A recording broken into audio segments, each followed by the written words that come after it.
Coming from someone who has never experienced it and probably never will, because so far I don't think I need to get married, divorce can be a terrible thing to experience. At some scenarios, it can be a good thing if your partner is just not a good person and that you found someone much better. But if you're someone who never ever wants to be alone and who can't seem to let go of the past, I wish you nothing but the best. Let me ask you something. If someone were to be moping about their loss or having any problem, do you find it easy to give them a hand? If the answer is no, I am with you 3000. Coming from someone who has experienced it, it's not easy to assist people with their adversities. Believe me, it's not. A very special episode from King of the Hill tackles those two topics at the same time. Pretty dresses. This has got to be my favorite King of the Hill episode, and my second favorite Christmas special, right below Charlie Brown Christmas. I might even put it above Charlie Brown Christmas. The episode is simple, but the perfection of how they unfold it is as perfect as the Mona Lisa itself. I'm gonna try to explain how flawlessly bewildering this episode is in the best way I possibly can.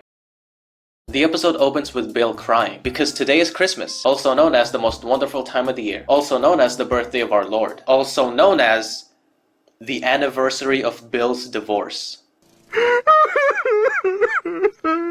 Throughout the entire chapter, Bill mopes about the hypothetical or possible return of his ex-wife Lenore, and the mere fact that he's all alone during the happiest time of the year. All of these depressing and lonely thoughts eventually led him to being quote-unquote suicidal. So these guys began to help him by stopping him from killing himself. Eventually, they all give up on Bill, except Hank, as Hank does his utmost to unravel the situation by destroying Bill's gifts for his ex-wife and telling him angrily that Lenore is never coming back. Bill has reached his breaking point the next morning. He ended up becoming his ex-wife. And I wholeheartedly understand Bill here. Imagine you have a serious emotional case, like a brutal divorce. You've made an effort to find restitution, but you can't, so you seek for guidance, but no one cares. I don't know about you, but I will definitely be in the same set of affairs as Bill. This, in my opinion, is a valid human reaction. The only way that Bill could get Lenore back was to become her. Fun fact about Bill's ex-wife, she never appeared. Even in this episode, all she got was mentions. She appeared only one time, but that happened in season 5. This is season 3, and it is where Bill officially moved on from Lenore. So how come I still feel sad for Bill, even though I didn't know anything about his ex-wife at the time?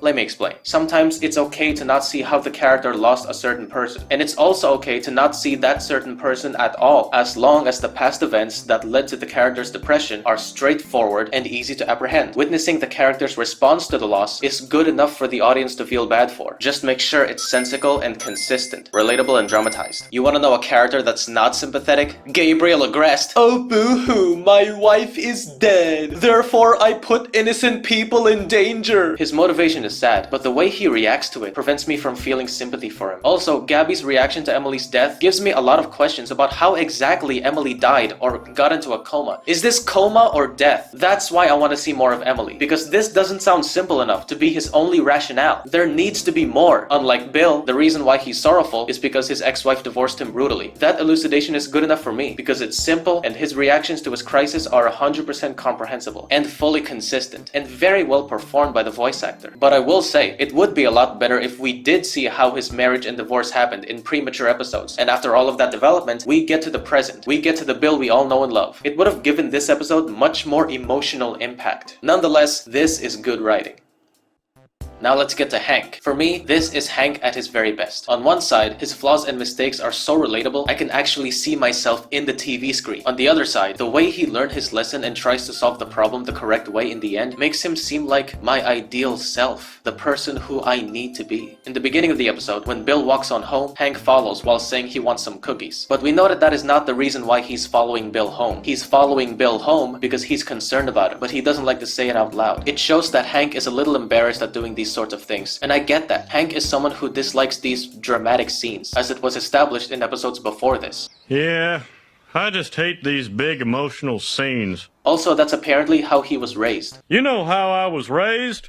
What my father's like? I got my shin blown off by a Japan man's machine gun. So don't come crying to me with your problem. Even though I wasn't raised the same way as Hank, I myself find it hard as well to show to my friends and family that I care about someone. I'd rather keep it to myself. Hank decided to avail Bill with his misfortune. He does all he can. He invites him to dinner, he continuously stopped him from killing himself, he brushes his teeth, he searches for a date, and he destroyed Bill's presents. Hank sacrificed a lot of his vacation days and energy for Bill, but all it did was made his face blue. It was all worth nothing. In fact, it worsened everything because it snapped Bill's brain completely. During Hank's Christmas party, Bill comes in while wearing a pretty dress. As the real Lenore makes a phone call, Bill came back to reality, and he breaks down crying after Lenore refused to give him some love, let alone a single word. Before a storm breaks out, Hank puts on a dress to defend Bill. As Bill and Hank runs outside, we get to one of the best ending scenes, not only in the history of King of the Hill, but in the history of animation itself. Hank literally made Lenore disappear from Bill's brain by becoming Lenore and telling him that she simply no longer loves him. And that's that. Bill came back successfully. And if you were listening to Dale in this episode, you'll be torn apart. In a good way. He's still alive. Nitpicking ain't gonna bring him back. I'm willing to admit that he made me laugh my ass off at first, but after hearing his statements while keeping the context of the episode in mind, I realized he's actually in the right.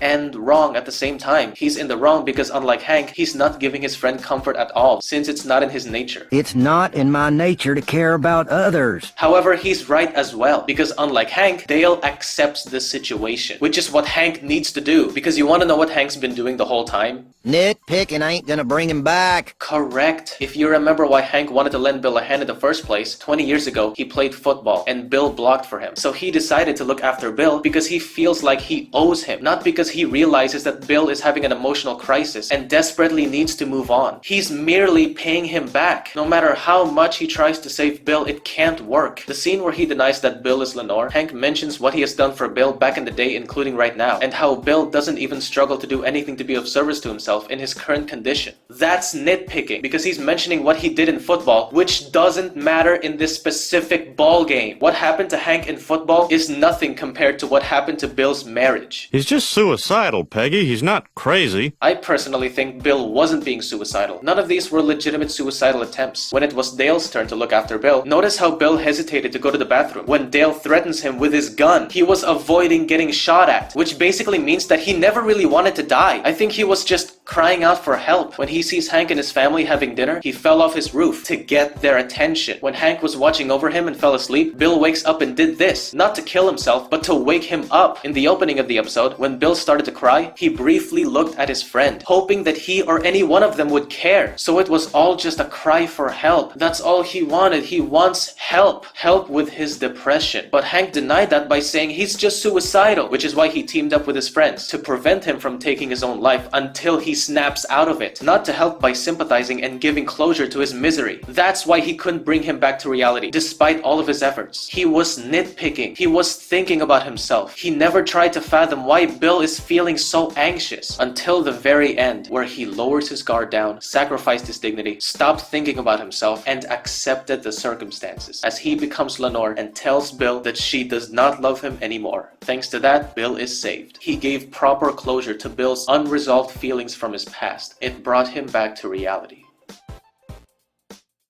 And that leads me to my special message. Whenever you want to help someone who's having depression, anxiety, etc., please stop nitpicking. Stop attempting to solve the issue in a forceful way. Stop thinking about yourself at least for a second and accept what is happening. Put yourself in their shoes. I know everyone is not willing to do that all the time, and I get that. Helping someone in need can be very difficult and a lot of times embarrassing, since it will require sacrifices such as time, energy, or in Hank's case, dignity. I'm one of those people who honestly finds it difficult to do this sort of thing without thinking about myself and without thinking how that person can just help himself. It frustrates me. It frustrates me that whenever I'm helping someone, I'm the only one who's doing anything. I used my vacation days bathing the son of a bitch, and he threatens to crash my Christmas party. Despite the fact that Hank has been in the wrong in this episode, I get where he was coming from. Helping someone in need doesn't always have to be done by the helper. Sometimes the helpee needs to do something as well. But there are some times, or maybe a lot of times like this, where the helpee doesn't know what to do anymore. In a specific day of a year, I'm more than happy to put aside my prideful feelings and make the necessary sacrifices to help others the best I can. Because that, my friends, is what Christmas is truly all about.